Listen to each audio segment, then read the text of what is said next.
All right, the shooting in Florida, Fort Lauderdale, Florida, at the airport. You heard about it on Friday. 5 people killed, 7 wounded. We have this new surveillance tape from TMZ. That's the man with the gun in his hand just before he opened fire.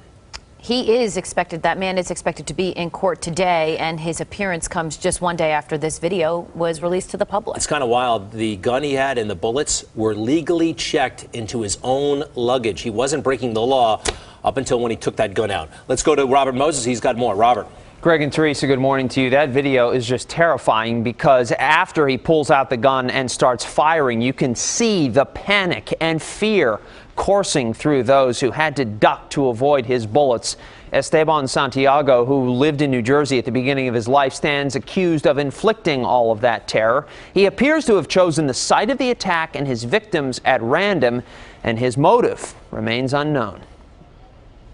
New and chilling video obtained by TMZ shows the moment the 26-year-old Esteban Santiago took out a gun and began firing Friday in the baggage claim area of Terminal 2 at the Fort Lauderdale airport. We aren't showing Santiago actually firing. When he did, passengers like Annika Dean, a teacher from Miami who had just returned from Atlanta, could only hope and pray. By the time I was laying down, I wasn't looking anymore. I was just looking at the carpet, and I was just praying to God that my children would have a mother. A man basically climbed on top of me and told me, "I will protect you." Santiago bought a one-way ticket and flew to Fort Lauderdale from Alaska, where he lived, through Minnesota. Authorities still don't know why he chose Fort Lauderdale, but they believe he acted alone.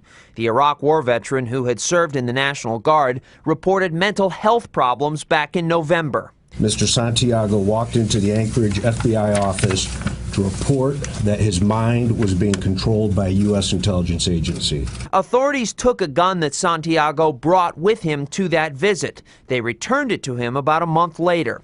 Reports say that's the same gun Santiago used on Friday. The law requires that the person be, quote, adjudicated mentally ill, which is a difficult standard. The chairman of the House Intelligence Committee said yesterday that the FBI missed some key warning signs. Clearly, this person walked into the FBI, we know this now, and said that he was watching ISIS videos. I think the FBI would tell you that this is not what the FBI wants. I mean, they do a very good job, but obviously they missed this one. As the investigation into Santiago's motives continues, 3 of his victims have been identified: 62-year-old Terry Andres, 84-year-old Olga Woltering, and 57-year-old Michael Omi.